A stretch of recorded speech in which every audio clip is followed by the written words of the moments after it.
ওয়াত্তাবা হাওয়াহু, যে তার মনের ইচ্ছা মতো চলে, তার মনে যা চায় তাই চলে।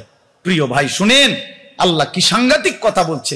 ফামাসালুহু কামাসালিল কালব, আল্লাহ বলেন ওই ব্যক্তির উদাহরণ কুত্তার মতো, কুত্তার মতো, কুত্তার মতো, কুত্তার মতো, কুত্তার মতো। কামাসালিল কালব, আপনি জিজ্ঞাসা করেন হুজুরদেরকে কালবুন অর্থ কি কুকুর কিনা, আপনি জিজ্ঞাসা। আর কি বলতো, আর কি বলতো, ইন তাহমিল আলাইহি ইয়ালহাস আও তাতরুকহু ইয়ালহাস। আল্লাহ বলছে কুকুরের স্বভাব, দৌড়ানি দিলেও জিহ্বা লম্বা করে হাঁফায়, ছেড়ে দিলেও দাঁড়াইয়া থেকে জিহ্বা লম্বা করে হাঁফায়। কুকুরের কুকুর দৌড়তে দৌড়তে জিহ্বা লম্বা এমন করে, আবার দাঁড়াইয়া থাকলেও জিহ্বা লম্বা করে এমন শ্বাস ফেলে। মানে পেলেও অতৃপ্ত, না পেলেও অতৃপ্ত। এই দুনিয়ার নাফরমান, পাইলেও অতৃপ্ত, না পাইল। দোকানে মাল বেচতে আছে, একারে আপনি চাইয়া রয়েছেন মাল বেচে, নতুন মাল আইনা নামাইতেছে ট্রাকে, আপনি এই সময় জিজ্ঞাসা করবেন কি ভাই বেচা কিনা কেমন? না, কে আগের ব্যবসা নাই, আগে বাট পার, তুই মাল বেচতেছ, এরপরেও কি আগের ব্যবসা নাই বলে?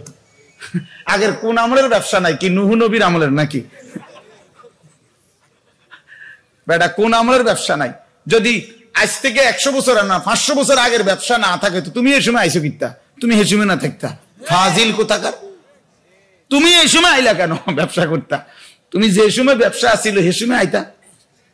আসল কথা হলো কুকুরের স্বভাব, পেলেও অতৃপ্ত, না পেলেও কি অতৃপ্ত। মানে তোমার তো এখন দৌড়ায় না, তুমি তো এখন দাঁড়াইয়া, তো তুমি জিহ্বা লম্বা করছো কেন? বুঝেন নাই কথাটা? এই কুকুর তো তার এটা বলা উচিত না, কিরে বেটা এতক্ষণ জানি তোমার দৌড়ানি দিছে দেখে তুমি জিহ্বা লম্বা করে হাঁফাইছো, এখন তো তুমি দাঁড়াইয়া রইছো, তো এখন সমস্যা কি? এখন হাঁফাচ্ছ কেন? এই পেলেও অতৃপ্ত, না পেলেও কি ফুলানান খলিলা। হায় আফসুস যদি অসৎ মন্দ লোককে বন্ধু না বানাইতাম। ইয়া লাইতানি কুনতু মাহুম ফাফুজা ফাওজান আযীমা। হায় যদি নেককারদের সঙ্গী হতাম, তাহলে আজকে হাসরের মাঠে আমিও তো কামিয়াব হয়ে যেতাম। সব কোরআন শরীফের আয়াত। ইয়া লাইতানি, হায় আহা কি করলাম, আহা কি করলাম, আহা কি করলাম, আহা কি করলাম। আল্লাহ তাআলা বলে পাপী নাফরমান সেদিন হাসরের ময়দানে এইভাবে দাঁত দিয়া নিজের আঙ্গুল কামড়াইবে, কামড়াইয়া ছিঁড়ে ফেলবে, আফসুস করতে, আর বলবে আহা কি করবে। নওজোয়ান নষ্ট হইও না বাপ, চরিত্রহীন হইও না, মুসলমান ফালতু না, মুমিন ফালতু না। আমাদেরকে আল্লাহ তাআলা আখিরাতের জন্য বানাইছে।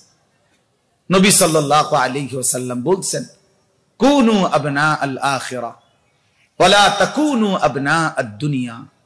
নবীজি বলছেন উম্মত আখিরাতের সন্তান হও, দুনিয়ার সন্তান হইও না। দুনিয়ার পরিচয়ে পরিচিত হইও না, আখিরাতের পরিচয়ে পরিচিত হও। শুধু ডাক্তার, শুধু ইঞ্জিনিয়ার, শুধু ব্যারিস্টার, শুধু উকিল, শুধু নেতা, শুধু ক্ষমতাধর, শুধু সম্পদশালী, শুধু ধনী, এমন শুধু দুনিয়ার পরিচয়ে পরিচিত হইও না। কিন্তু লোকের কাছে যেন বলে লোকটা দিনদার, চরিত্রবান, নেককার, নামাজি, আল্লাহওয়ালা, মসজিদকে ভালোবাসে, মাদ্রাসাকে ভালোবাসে, ওলামায়ে কেরামকে ভালোবাসে, এমন কোন আখিরাতের পরিচয়ে পরিচিত হইও। এমন আখিরাতের পরিচয় পরিচয়, দুনিয়ার পরিচয় পরিচিত হইও না। এই জন্য আপনাদের কাছে আমি এটাই বুঝাইতে চাই, আমাদের জিন্দেগি আখিরাত। ওই ভাই, ওই মোবাইলওয়ালা ভাই, ভাইয়া কিছু তো শুনেন ভাইয়া, আর কতক্ষণ টিপবেন মোবাইলটা? আহা মুসলমান, জিন্দেগির পুরাটা টাইম এক মোবাইল। জীবনের সব হাসি, আনন্দ, আবেগ, অনুভূতি, চাওয়া পাওয়া সব মোবাইল, সব সব এক জিনিস, পুরা জিন্দেগি ওয়াকফ করে দিছে মোবাইল। এক এ হাসে এটা, কাঁদে এটা, ভালো মন্দ সবকিছু দরকার হলো। পৃথিবীতে জিম্মাদারি একটাই আমাদের এখন, যে আমরা সবকিছু মোবাইলের মধ্যে উঠাইতে হবে এবং ইউটিউব এবং ফেসবুকের আব্বার কাছে এটা জমা দিতে হবে। আমরা ফেসবুকের আব্বা বলে দিছে যে তুমি একেবারে হাসবা, কাঁদবা, হাঁটবা, যা আছে তোমার আমগো কাছে জমা দিবা। আমরা না জানাই আছে একটা হাসিও দিও না, সাবধান। এই জিন্দিগি আষ্টে পৃষ্ঠে বেঁধে ফেলছে আমাদের জীবন, আমাদের জিন্দিগি। প্রিয় ভাই, রাগ হইেন, আল্লাহ আপনারেও ভালো করেন। অর্থ হইল বুঝাইতে চাইলাম, আসলেই আমাদের ফিকির করা উচিত, আমাদেরকে কে বানাইলেন, কেন বানাইলেন, কোত্থেকে আসলাম, কি করছি, এটাই কি করা উচিত ছিল কিনা, আমি যা করছি আল্লাহ তাআলা তাই চাচ্ছেন কিনা, তিনি যা চাচ্ছেন আমি তা করছি কিনা। প্রতিনিয়ত বাপ, যে মানুষগুলো মৃত্যুবরণ করে তারা কেউ মরতে চায় না, অথচ থাকতেও পারে না। কে তাদেরকে নিয়ে যাচ্ছে, কোথায় নিয়ে যাচ্ছে?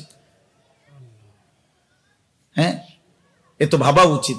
আত্ম উপলব্ধি, বিবেক, এতটুকু তো একটা নিয়ামত যে নিজের ভিতরে এই অনুভূতি আসা, নিজের ভিতরে এই বিবেক জাগা যে আসলে আমি কি করছি, কি করছি।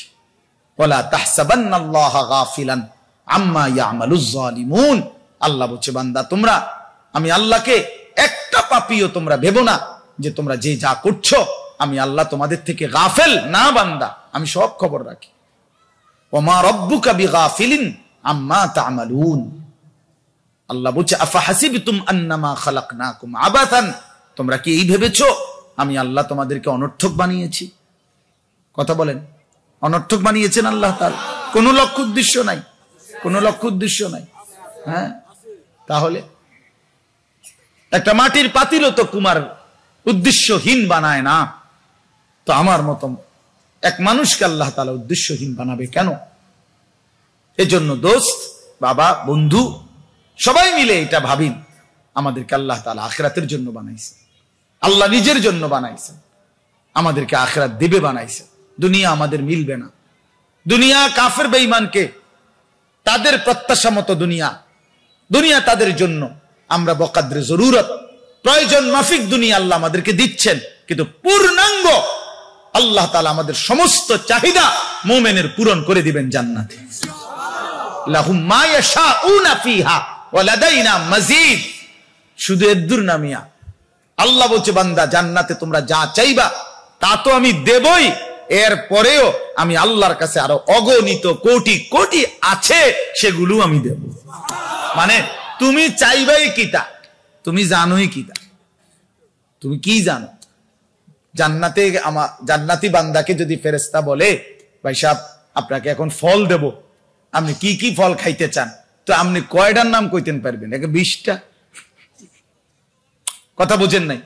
নাই তো 20টা ফলের নাম বলবে, না তো 50টা ফলের নাম বলবে।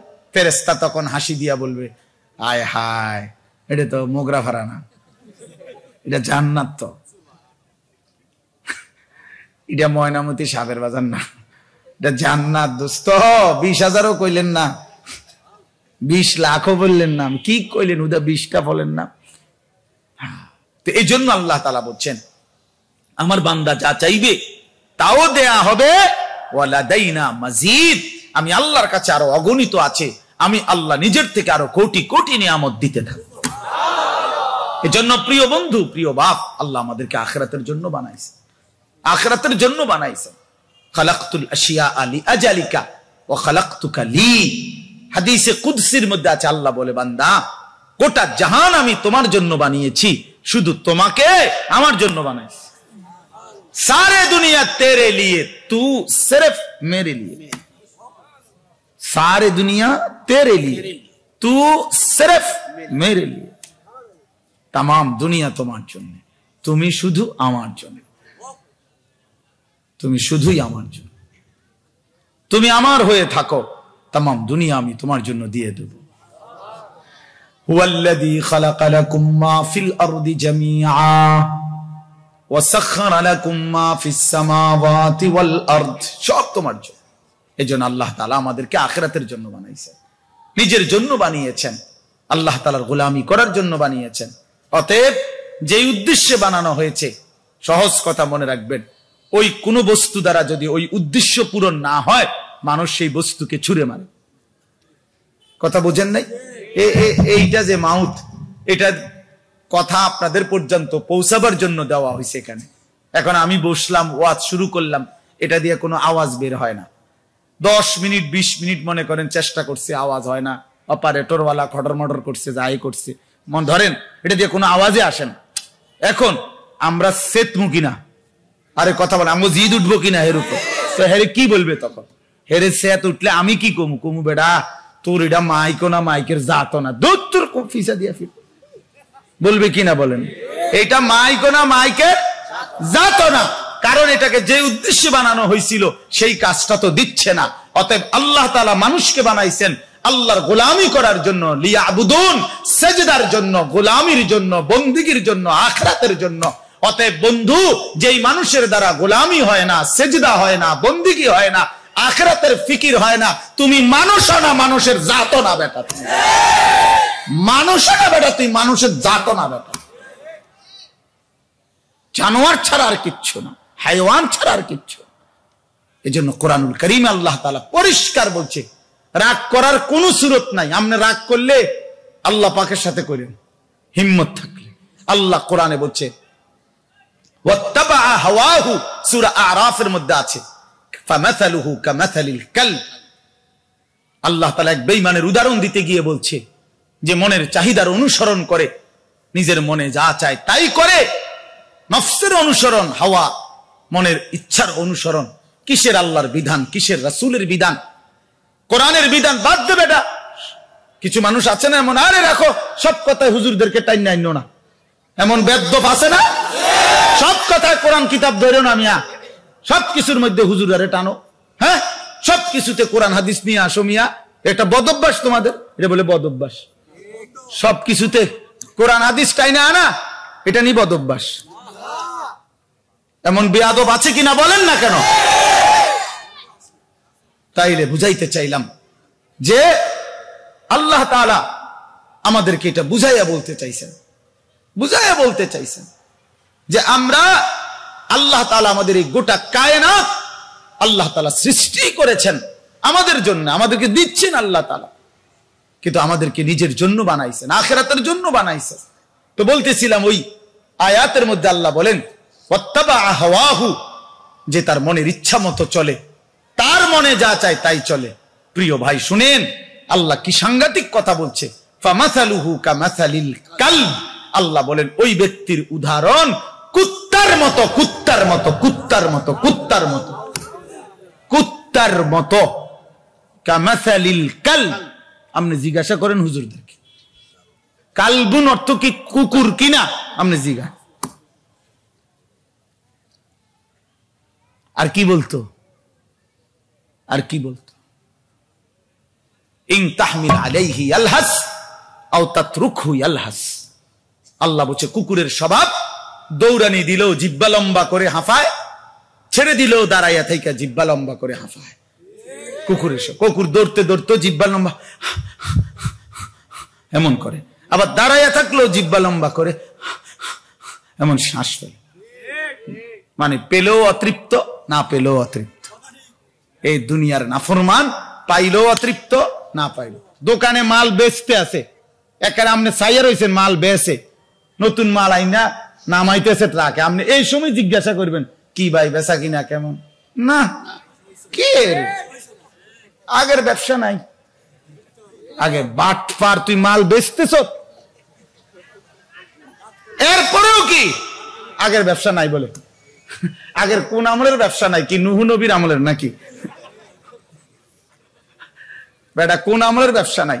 যদি আজ থেকে 100 বছর না 500 বছর আগের ব্যবসা না থাকে তো তুমি এই সময় আইসো কিতা? তুমি এই সময় না থাকতা ফাজিল কোথাকার। তুমি এই সময় আইলা কেন ব্যবসা করতা? তুমি যে সময় ব্যবসা আসিল সে সময় আইতা। আসল কথা হলো কুকুরের স্বভাব, পেলেও অতৃপ্ত, না পেলেও কি অতৃপ্ত। মানে তোমার তো এখন দৌড়ায় না, তুমি তো এখন দাঁড়াইয়া, তো তুমি জিহ্বা লম্বা করছো কেন? বুঝেন নাই কথাটা? এই কুকুর তো তার এটা বলা উচিত না, কিরে বেটা এতক্ষণ জানি তোমার দৌড়ানি দিছে দেখে তুমি জিহ্বা লম্বা করে হাঁফাইছো, এখন তো তুমি দাঁড়াইয়া রইছো, তো এখন সমস্যা কি? এখন হাঁফাচ্ছ কেন? এই পেলেও অতৃপ্ত, না পেলেও কি আল্লাহ বুঝার তৌফিক দান করে। এবার সর্বশেষ কথা হলো, এই এতগুলো কথার দ্বারা আমার উদ্দেশ্য কথা বুঝানো, আমাদেরকে আল্লাহ তাআলা বানিয়েছেন আখিরাতের জন্য, আল্লাহর জন্য, ইবাদতের জন্য। অতএব সেই ইবাদত, সেই আখিরাত অর্জনের সর্বশ্রেষ্ঠ সিজন, মৌসুম মাহে রমজান। বলেন আলহামদুলিল্লাহ। এই জন্য সবার কাছে অনুরোধ, আমিও আপনিও হৃদয়ের সবটুকু দিয়ে, দিল দিয়া দোয়া করেন যে আল্লাহ মাহে রমজান পর্যন্ত হায়াত ভিক্ষা দেন। এখন এটাই চাওয়া উচিত, এটাই চাওয়া উচিত। দিল থেকে চাইতে থাকেন যে আল্লাহ রমজান পর্যন্ত হায়াত দেন। রমজানের রহমত মাগফিরাত নাজাত না দেখাইয়া, রমজানের চাঁদ না দেখাইয়া কবরে নিয়েন না মাওলা। রমজান দেখা যায়, আর রমজানকে সামনে রেখে গুনাহের জিন্দিগি ছেড়ে দিয়ে নিজের ঈমান আমল, আল্লাহর হুকুম পালনের জন্য একটা পাক্কা মজবুত দৃঢ় সিদ্ধান্ত নেন। বলেন ইনশাআল্লাহ। আমি বললাম আল্লাহ তাআলা রমজানের শুরুতে বলে, রোজার চাঁদ যে সময় উঠে, ইয়া আইয়ুহাল্লাযীনা আমানু, হে ঈমানদার, কুতিবা আলাইকুমুস সিয়ামু কামা কুতিবা আলাল্লাযীনা মিন ক্বাবলিকুম, সমস্ত ঈমানদার উম্মতের উপরে যুগে যুগে যেভাবে আমি আল্লাহ রোজা ফরজ করেছিলাম, তোমাদের উপরেও রমজানের এই রোজাগুলো ফরজ করলাম। তো আল্লাহ যেন বলে যে হে ঈমানদারগণ, আমি এই রমজানের চাঁদ উঠিয়ে তোমাদের কাছ থেকে ঈমানের পাসপোর্টটা নিলাম তোমাদের থেকে, আর একটা মাস আমার রমজান পালন করো, গুনাহগুলো ছেড়ে দাও, আমার হুকুম পালন করো। আমি আল্লাহ ওয়াদা দিলাম, ঈমানের পাসপোর্ট আমি নিলাম, আর এক মাসে 30 দিনে অথবা 29 দিনে, 31 দিনে নেব না, 30 দিনেই অথবা 29 দিনে আবার চাঁদ উঠাইয়া তোমার ঈমানের পাসপোর্টে লাআল্লাকুম তাত্তাকুন, তাকওয়ার ভিসা লাগায় দেব। এটা পাসপোর্টও রেডি, ভিসাও লেগে গেছে, মুত্তাকি তাকওয়ার। এবার ঈদের দিনে জান্নাতের ফ্লাইট, ফ্লাইট হবে ঈদের দিন। ফ্লাইট কোন দিন? ঈদের দিন ফ্লাইট। ভিসা লাগবে 30 দিনে। লাআল্লাকুম তাত্তাকুন, এক মাসে মুত্তাকি, আর যে মুত্তাকি সে জান্নাতি। উইদ্দাত লিল মুত্তাকিন, আল্লাহ বলেছেন জান্নাত বানানোই হয়েছে মুত্তাকিদের জন্য, মুত্তাকিদের জন্য। অতএব প্রিয় বাপ আমার, বন্ধু আমার, নওজোয়ান সাথী আমার, হায়াতের কদর করেন, রমজানের প্রস্তুতি নেন, গুনাহ ছেড়ে দেওয়ার একটা সিদ্ধান্ত নেন। আল্লাহ তাআলা তৌফিক দান করেন। রমজানকে সাধারণ মনে করেন না, রমজানকে সাধারণ মনে করেন। সারা পৃথিবীর ঈমানদার রমজানের জন্য আগ্রহী। আল্লাহ নবী সাল্লাল্লাহু আলাইহি সাল্লাম 2 মাস রমজানের জন্য দোয়া চাইতেন। যিনি দুনিয়ার কোনো বিষয়ে কোনোদিন হায়াত চান নাই, বাঁচতে চান নাই দুনিয়াবি বিষয়ে, বরং রমজানের জন্য আখিরাতের আশায়, নেকি আরো বাড়াইবার আশায়, খুদ রাসূলুল্লাহ সাল্লাল্লাহু আলাইহি সাল্লাম, যার নেকির এক বিন্দু কোনো কমতি ছিল, কথা বলেন, বাকি 11 মাস নবী 1 সেকেন্ডের জন্য গাফিল ছিলেন, তারপরেও তিনি রমজানকে পেতে চাইতেন। সেখানে আমি আপনি কি পরিমাণ চাওয়া উচিত? এজন্য আমরা ইনশাআল্লাহ রমজানের জন্য দিল থেকে দোয়া করব। তো ইনশাআল্লাহ রমজানকে সামনে রেখে যুবক ভাই জীবন পরিবর্তন করেন। নওজোয়ান, আমি শেষ কথা আবারও বলি, আগামীর পৃথিবী যদি কারো বিবেক থাকে, তো সারা বিশ্ব পরিস্থিতি যদি ইনসাফের সাথে প্রিয় ভাই বিশ্লেষণ করো, নওজোয়ানদেরকে বলি, তো মনে রাখো বাপ, সারা বিশ্ব পরিস্থিতির নিখুঁত হিসাব বলে যে সারা পৃথিবীতে মজলুমের বিজয় হচ্ছে, জালেমের পতন হচ্ছে। এটা সারা বিশ্বের একটা হিসাব। আল্লাহ তাআলা এটা কোরআনে আছে, ওয়া তিলকাল আইয়ামু নুদাবিলুহা বাইনান নাস, আমি মানুষের অবস্থা পরিবর্তন করি, সব দিন এক যায় না। আজ 100 বছরের চাইতে বেশি মুসলমান নির্যাতিত ছিল, জুলুমের শিকার হয়েছে, আল্লাহর জমিন রক্তে ভেসেছে। আলহামদুলিল্লাহ সারা পৃথিবীর দৃশ্যপট বদলে যাচ্ছে। এটা বোঝাই যায়, আফগানে কালেমার পতাকা উঠছে, সিরিয়ায় জালেম ভাইগা ইমানদারের বিজয় হয়েছে, বাংলাদেশের জালেম ও ভাইগা মজলুমের বিজয় হয়েছে।